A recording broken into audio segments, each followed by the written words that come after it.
Hello, most welcome. We have been looking at a series or episodes of family and marriage, and so far, so good. We have worked together, and we are currently doing episode 14, episode number 14, that says communication in marriage and family. Communication in marriage and family.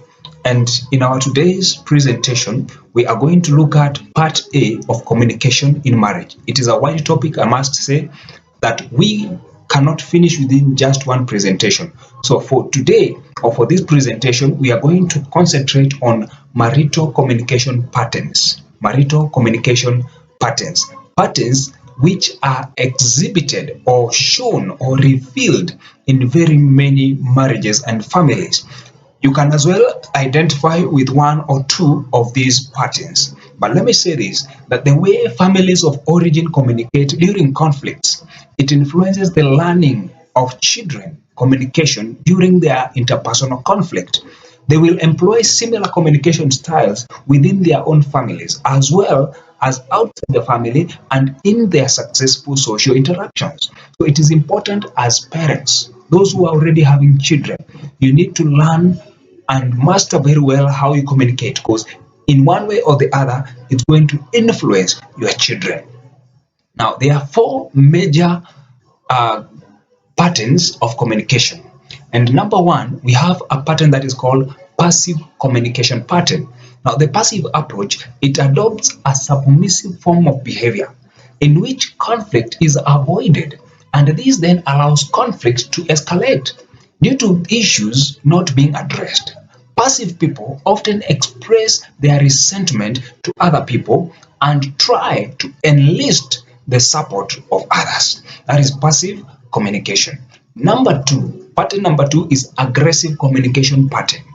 Now, according to a scholar known as Bandura, who came up with the socio-cognitive theory in a study that was conducted by Martin and Anderson in 1997, examining verbal aggressiveness and argumentativeness using suggest that people learn communication behaviors from observing others' interactions and from their own experiences. Therefore, in aggression can be physical or communicated verbally or non-verbally, differing from assertiveness. It is behavior that is forceful, intimidating, or violent. It may occur either in retaliation or without provocation stipulated. This is stipulated. Eagle and Stephen in 1986 points that girls' aggressive tactics include gossip, breaking confidences, and criticism of the victim's clothing and appearance or personality.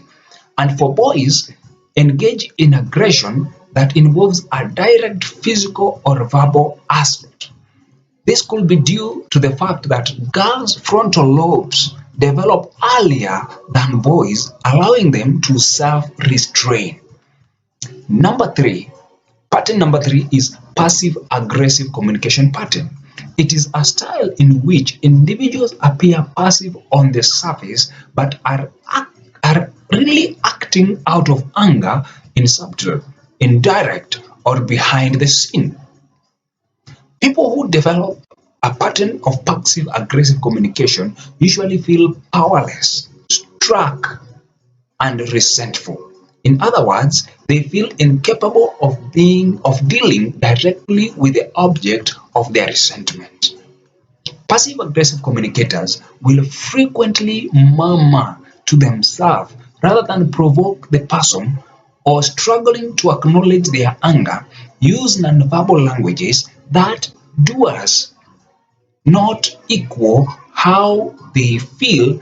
For instance, smiling when angry, use irony, refute there is a problem, and seem complacent while intentionally doing things to irritate and upset. Use elusive sabotage to get even. That is passive aggressive communicators. Number four is assertive communication pattern. Being assertive is something you normally consider confident people do naturally. If you are trying to improve your confidence, then assertiveness training could really help you. Learning to act and speak in a more assertive way could help you overcome several obstacles in your life, such as shyness, low self esteem, and lack of confidence. So, assertive communication or assertiveness is a positive quality. Beware though, some will tell you that being assertive is being selfish. Not so. As long as your assertiveness does not hurt anyone else, and as long as you state your wishes calmly and confidently, you are not acting selfishly. You have a right to be yourself and do what you feel is right for you. Selfishness is when you don't care about others, only yourself.